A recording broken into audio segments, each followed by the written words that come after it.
Aloha, ladies and gentlemen. Welcome. My name is SprinkleBeard. We stream every day except for Sundays over on twitch.tv/SprinkleBeard from about 11 a.m. Eastern Standard Time to about 3 p.m. Eastern Standard Time. It's better to show up early on those days than later. There's some days where I go early. I get on a little bit early and then have to end a little bit early for real life work, blah, blah, blah. Anyways, that's not why you're here. Today, we are here because we have finished covering the potion dungeons as of last week. We kind of gave general advice. Obviously, things like defensive down is kind of good in every dungeon. But here we're trying to give off specific advice of how to either survive or how to do best in a select dungeon. So today's dungeon is the Minotaur Labyrinth. So a quick cover of why do you want to do the Minotaur Labyrinth? Why do you not often see tons of things on the Minotaur Labyrinth? Like, why are there no events or tournaments, which is kind of a missed opportunity? But the reason that you go into the Minotaur Labyrinth is you want to collect these scrolls. And as you can see here at the very beginning, you get 3 scrolls of these white scrolls. And as you get further down, you can get red, green, or white scrolls. So why do we need these scrolls? Not index. We don't need the index today. These scrolls are used for the Masteries. So up here in the upper right-hand corner, I'm going to look at my Umbral Enchantress. And as you can see, I have been working on her, but have not finished her yet.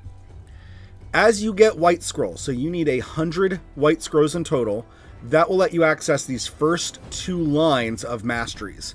You can pick one across 2 different branches. So in this case, since I chose offense and support, the defensive tree is now locked to me. I can't access it unless I reset my masteries. On the first line, you can unlock 2 masteries, so 1 in each. On the next lines, it becomes 3, 3, 3, 3, and then eventually at the very bottom, 1. In terms of scrolls, you need, I believe it's 100 white scrolls, because it's 5, 5, and then 30, 30, 30. Then I believe it is 60, 60, 60, 120, 120, 120, which I believe comes out to a total of 540. Man, I actually should have looked up these numbers right before, and I did not.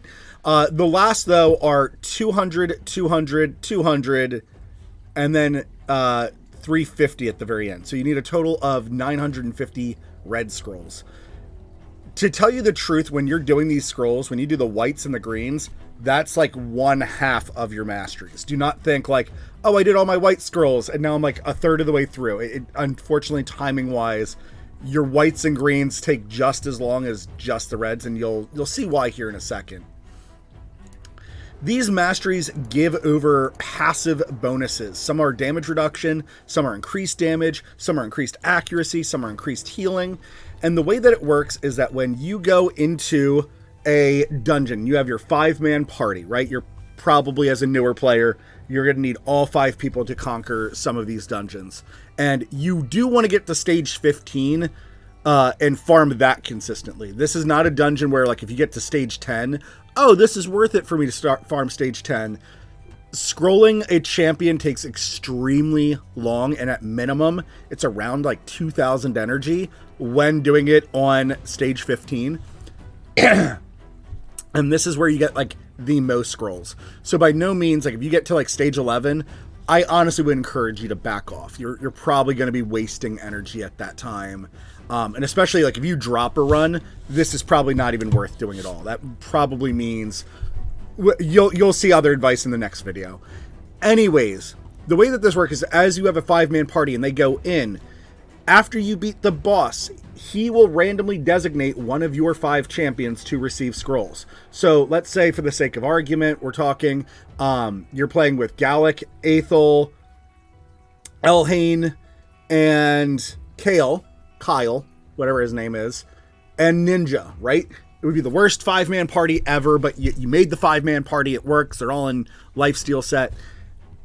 Anyways, one of these 5 will be designated. So for the sake of argument, I don't remember the order I said them in. Let's say it's Gallic.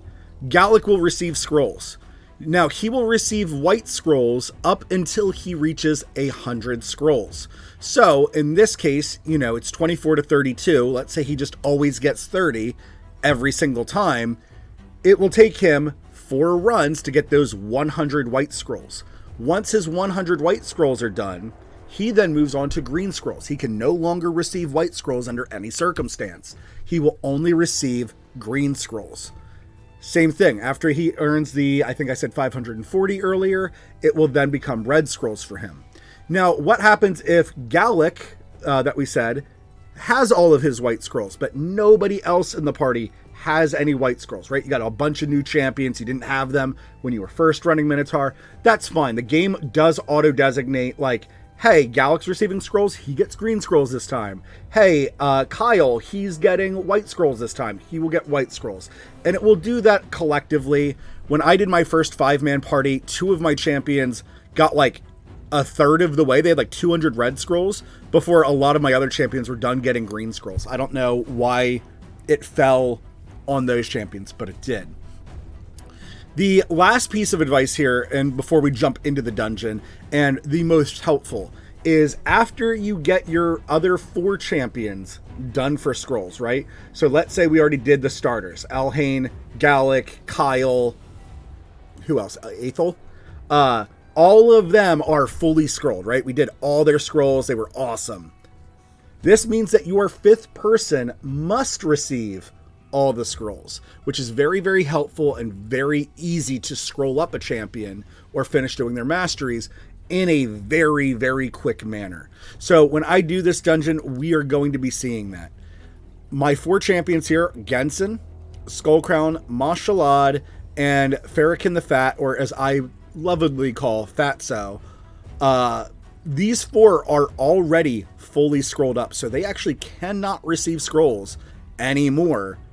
And that means that when I'm scrolling up a new champion, I just have to have 1 extra person put in. And even though these are 4 attackers here, they make quick work of this dungeon. I actually probably could start... Oh, I do have an attack lead, duh. But these 4 plow through all the content here. I understand that for some newer players, you might be saying, well, I'm struggling at stage 8. What do I do? The bad part is that advice is very generic. You might need to rank up your champions. You might need to level them up. You might need to work on their ascension, right? Might give them some ascending potions. You might just, like, ranking up is kind of like the be-all, end-all. A lot of the times, just ranking up a champion, you increase their base stats so severely, it helps you out tremendously with stats or pushing through content. Same thing too, ascending. We've been recently ascending characters and then paying really close attention to those numbers of like where they started off prior to ascension and after ascension. And the difference is actually like a couple of thousand of HP and usually a couple hundred attack and defense. So that would be my first advice. And in terms of doing Minotaur, I encourage new players. I wouldn't even do Minotaur until you have, I would say, at least 3 level 60s. It's not like a set in stone thing, but in terms of like when are you going to notice the impact of this, probably not until you have at least 3 level 60s. I will say though that your damage on your character, if you feel like a character is not doing enough damage, and let's say you have more than 3 level 60s, take them through Minotaur. Take them through Minotaur. If you feel like your character is not bulky enough, right? If your character is constantly dying and they are a defensive champion, take them... Oh, of course I get the hiccups. Take them through Minotaur. So without further ado, let's get into this. For these videos, we do cover the hardest difficulty of each dungeon that I can access right now. And the reason that we do that is that it's to show you what you are going to expect at the most difficult point. Getting through the dungeon, that's going to be kind of up to you, what champions you have available. If you need help with that, leave a comment down below, or come join us on the Discord, which is in my Twitch area. Maybe I need to start linking my Discord here, but we'll see. I'll see how the demand goes. If you guys want the Discord link, post that in the comments, and I'll start adding that in the video descriptions. Because Minotaur changes affinity every single level, like as you go down, it goes through a rotation, the waves that you are fighting will be different. A lot of people think Void is kind of one of the easiest because it's nice. You can bring whatever party you want. You can bring any healer, any defensive champions, any nuker that you have. And what's really nice is that the final Minotaur at the moment, which is Minotaur 15, does end on Void, which means that your damage output is unhindered in any way. So you building up your champions, if you have attack champions like Gensen and Mashalad, them with their 100% crit rate will always crit. You don't have to worry about weak hits. It is quite fantastic. In terms of your play, just dispatch the waves in whatever manner you can, right? Having 1 or 2 characters with big AoE attacks, as you can see, my characters are in 5-star and 6-star gear, so keep that in mind if you feel like, wow, like why am I not one-shotting some of these champions the way that he is?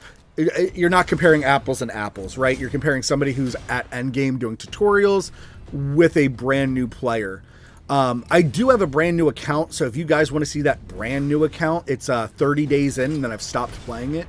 If you guys want to see, you know, a newer account do some of these dungeons, let me know. And what we can do is we can talk about where we're making progress, where the account is suffering, what my objective would be to remedy that with the limited champion pool I have. I have pulled 3 good champions on it, one being Skull Crusher, which is going to make it very hard for other players to be like, how are you doing this? Minotaur, he has almighty immunity, so he's immune to all hard CCs, including Provoke. He's also immune to HP exchanging effects, HP balancing effects, and cooldown increasing effects. I don't always cover this, so I'll cover it in this video. Cooldown increasing effects means that there's certain skills that lock your opponents out of using their A2 and their A3, and it just says increases the cooldown of skills, whereas there's the other debuff version of this that literally is a lock above your character that blocks them from using skills. So Umbral Enchantress actually puts one on herself. We'll show that off here in a second. Raging Bull starts the battle with a rage buff for 3 turns. So there's the rage buff in the upper left. While active, the rage buff increases the damage Minotaur deals by 400%. Once the rage buff expires, the Minotaur will become dazed and will receive a dazed debuff for 1 turn. While active, the dazed debuff increases the damage the Minotaur receives by 200%. Once the dazed buff expires, the Minotaur will once again receive the rage buff, starting the cycle over again. These buffs and debuffs cannot be blocked, they cannot be removed by skills, or things that remove debuffs. Attacks all enemies, places a Hex debuff for 5 turns on 3 random targets. These debuffs cannot be resisted. They can, however, be blocked. They can, however, be removed, so keep that in mind. Attacks all enemies, deals double damage to enemies with the Hex debuff. So here you have an extremely straightforward boss. They mixed up nothing with this boss, right? All it is that he is going to AoE attack and put a Hex debuff on 3 random targets, and then he's going to do a crap ton of damage for 2 turns and then go into a daze, in which case, you know, he takes double damage. So in terms of survivability, right, his damage is increased by 400%. Things like a defense up, a strengthen, which is just flat damage reduction. It is either a 15% or a 25% damage reduction to all your your character or characters, depending if you have an AoE version of it. Could be an easy way for you to mitigate his immense damage here, right? So he's doing 400% here. Then after he hexes you, he deals double damage as well, right? So kind of 800% damage. Things like revives, shields, continuous healing, leech, right? Anything that helps your party's survivability will make this fight very easy. For the sake of the fight, I am going to attack him just with A1s here at first to let all the minions go, to let the boss go, so that you guys have an idea of what is happening. One of the other reasons that I do this is that we want to show what everything does and what you can expect from it. Understand, again, my characters are wearing 5-star and 6-star gear across all gear slots, including their accessories. So my characters are going to seem very bulky, or they might not take a whole lot of damage. Like 7,000 there, not a lot of damage. There he crit for 10,000, and she's built like a glass cannon. So that's not a big deal here. And you can see that this team is so well designed that even with their A1s, we already have him down to half health. We have these guys down to half health. But there is your Hex debuff. So again, it can be blocked. It can be cleansed away.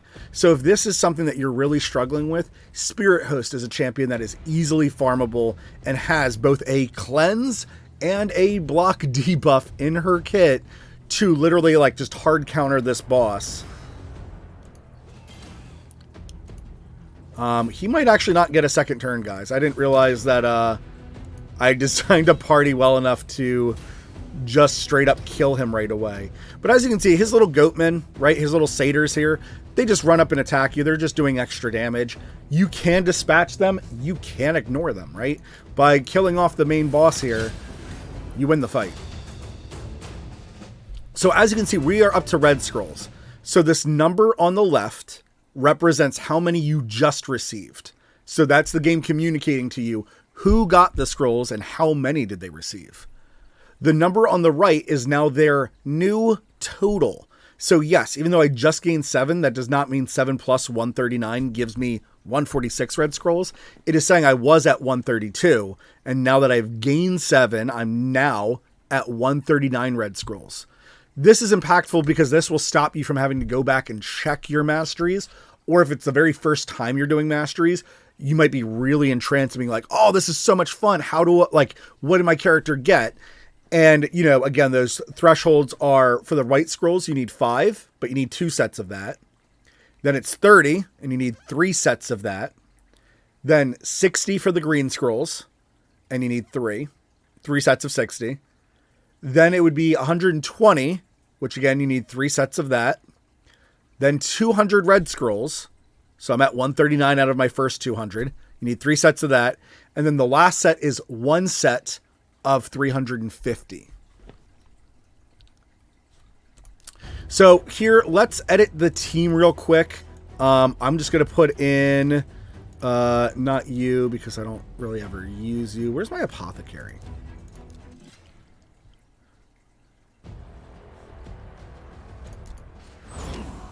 This will be my first video of us going through 2 different runs of it, just because I actually did not intend to kill the Minotaur that fast.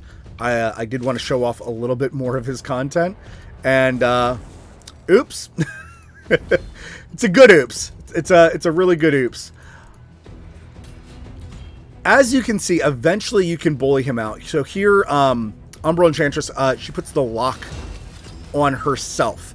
So this lock you cannot place on the Minotaur, and then there's a different version of this debuff where you just literally force the skills directly onto cooldown. So things like, oh my gosh, what champions do it? There's a legendary Void Orc that does it. His name's not Veteran. Veteran is like the rare version of him. Warlord. Warlord can put your opponent's skills on cooldown, and it's incredibly cruel. So here, we're going to let him go again. I didn't mean to kill him so fast. Actually, here, we'll attack his little underlings, since we know that they don't do anything besides damage, right? They're just constantly attacking.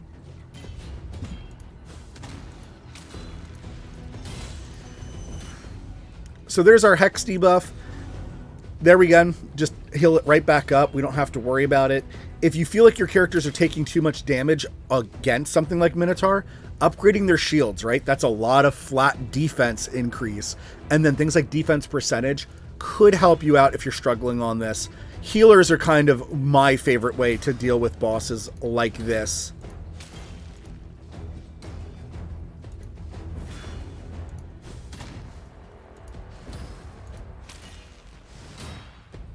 So there, I somehow glitched him out so he didn't do his animation. But there you can see he did his attack, and it does do a lot of damage. So Mashallah being a glass cannon, that was a substantial amount of damage that he received. However, it is Mashallah, and Mashallah will do Mashallah things. He's back to being healthy. And then if I really want to just finish him off early, I do not encourage ever rushing a boss down.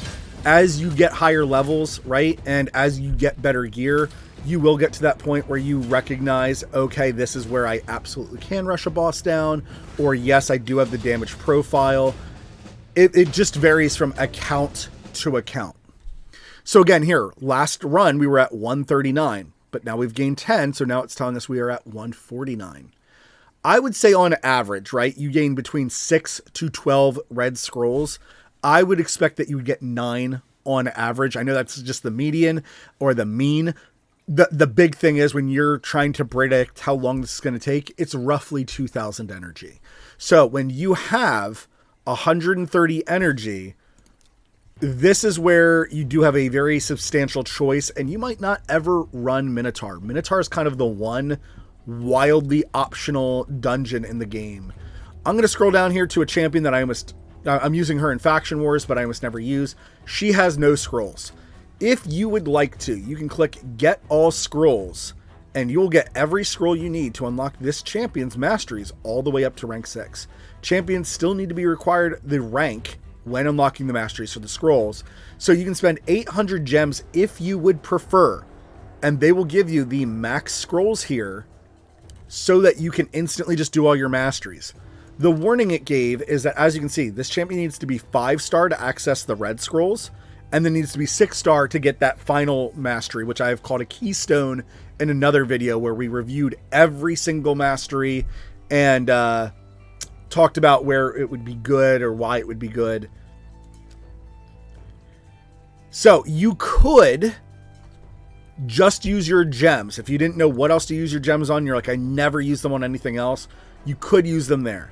What I encourage for new players is, as you get closer to this 130 energy, or ideally at 130 energy, which is about champion rank 60, or not champion rank, account rank 60, pardon me, account rank 60, you can be more efficient by coming in here into the gem shop, and here you have a list of things that you can buy.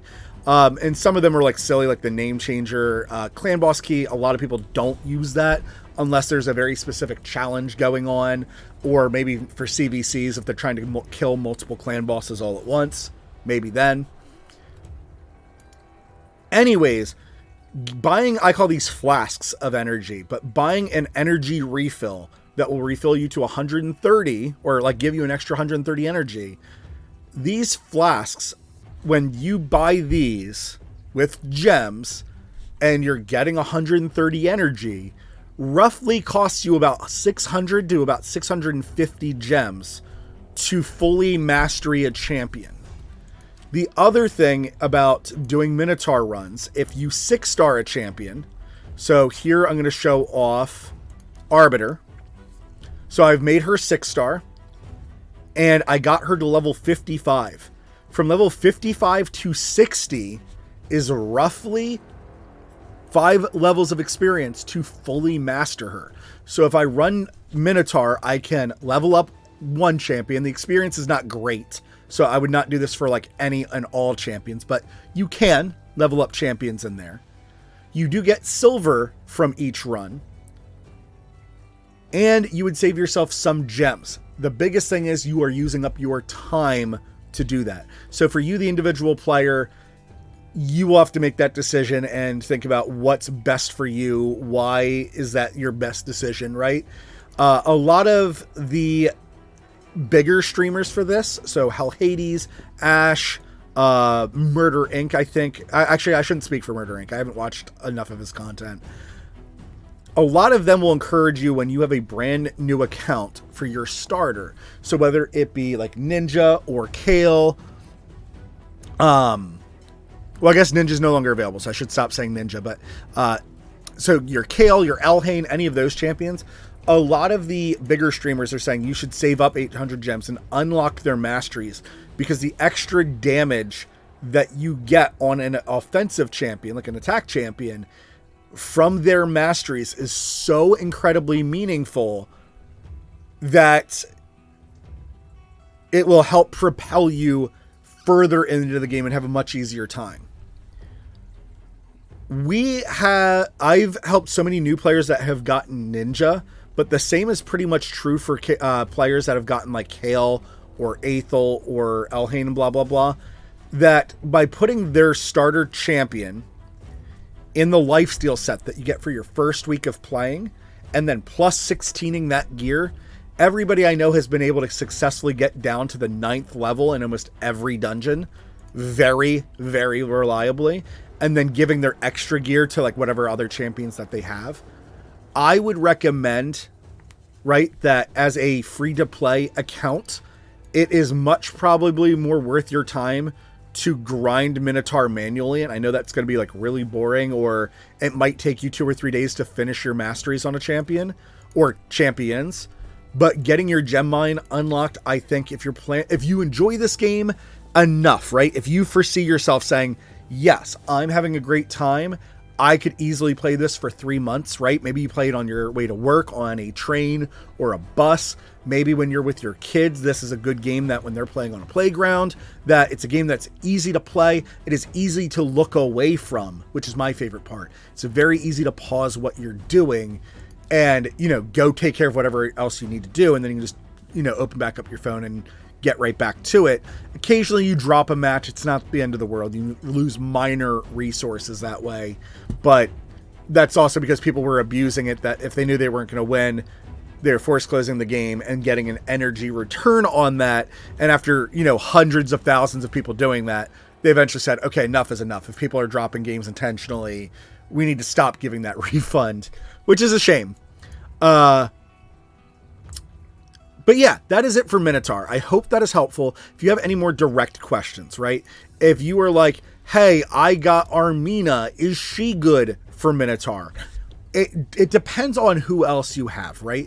If Armina is able to survive through the waves and help you kill the clan boss consistently, then yes, she's perfectly fine there, right? In the case of Armina, she does have a defensive down, which can greatly help you clear the waves. And on a 3-turn cooldown, just like War Maiden, can really help speed up your times, or the faster you kill enemies, the less you have to worry about them, right? So defensive downs are amazing. If you're going to ask me, is Seeker super amazing? Right? He has a passive that when he's hit with a critical hit, he can put a defensive up on hiccups. He can put a defensive up on everybody. He can also increase their turn meter and boost their attack. There's so much good about Seeker. Yes, Seeker is fantastic. Even though you can't provoke the boss, you might be able to provoke the underlings or provoke somebody like on the enemy team who has a big AoE skill. It just depends on who you have available on your account. What if you only have rares? It is perfectly fine for you to use things like Apothecary, Bellower, Bulwark. All of these champions are very, very good and very worth doing your masteries for, especially if you use them in other places consistently. That would be my last piece of advice for new players, is do not feel like you have to mastery every champion. When it comes to rares, I would say only mastery the rares that you foresee yourself using for a very long time. So for my case, Bulwark was an amazing clan boss champion for me for an incredibly long time, like 4 or 5 months. Super, super used. Bellower was my first campaign farmer, my first amazing champion where I went really hard on building him super crit rate and super crit damage. And then as I got further into the game, I fell more in love with doing debuffs. So I redid all of his gear and gave him a heck of a lot more accuracy, so he more consistently can land his debuffs. And now I'm in love with him even more than before.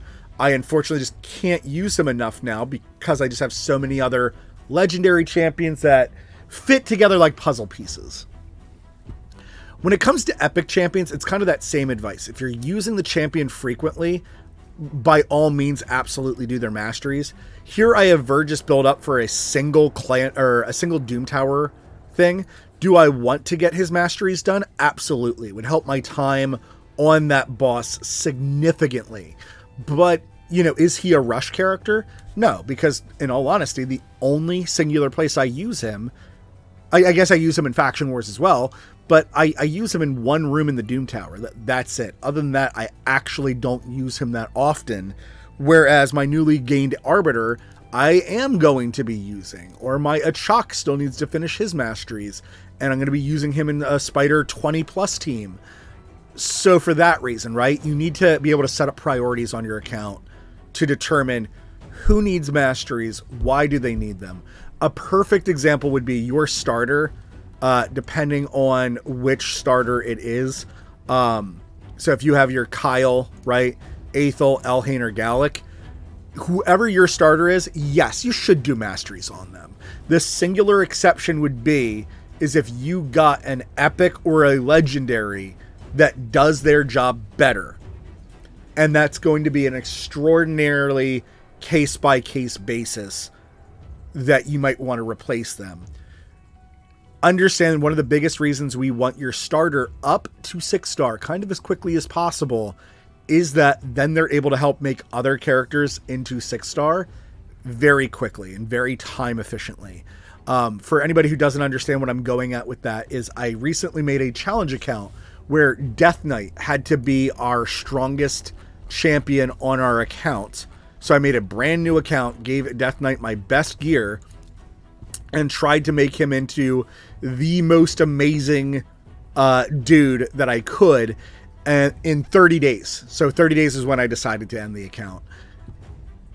It was a lot of fun, and he was able to get up to brutal 10-1. Not necessarily by himself, but mostly by himself, or with like a very average team. And because he's a common champion with common stats, it was quite the challenge to get to that point. I wasn't using epic champions for a very long time. Eventually, after like 3 weeks in the game, I started getting epics, and I got really good epics on a ×2 pool. So we were able to take advantage of that for the account. Masteries were helping with him. I did not get far into doing his masteries, but the point of the video was that yes, you can take even one of the most basic champions ever, but because he has a single target attack, it meant that when I was farming up food for himself or for other champions, it was a massive time sink. So the biggest piece of advice that I can throw in as an extra piece of advice in this video is whatever your first champion is that you fall in love with, that you think this champion's amazing, make sure they have at least one AoE attack for when you do campaign farming. And there's a couple of levels that you could do instead of 12-3, but 12-3 is by far leagues above a lot of other levels for level farming and whatnot. Ladies and gentlemen, thank you so much. I know this was a long and rambly video, but some of these things have to be said, and it's very useful. Again, if you like the content, please consider subscribing down below or liking this video. Helps a lot. If you like more interaction, please join the Discord or follow us over on twitch.tv/SprinkleBeard. And if you really like my in-depth analysis, please consider subscribing over on Twitch. Financially, it helps out greatly.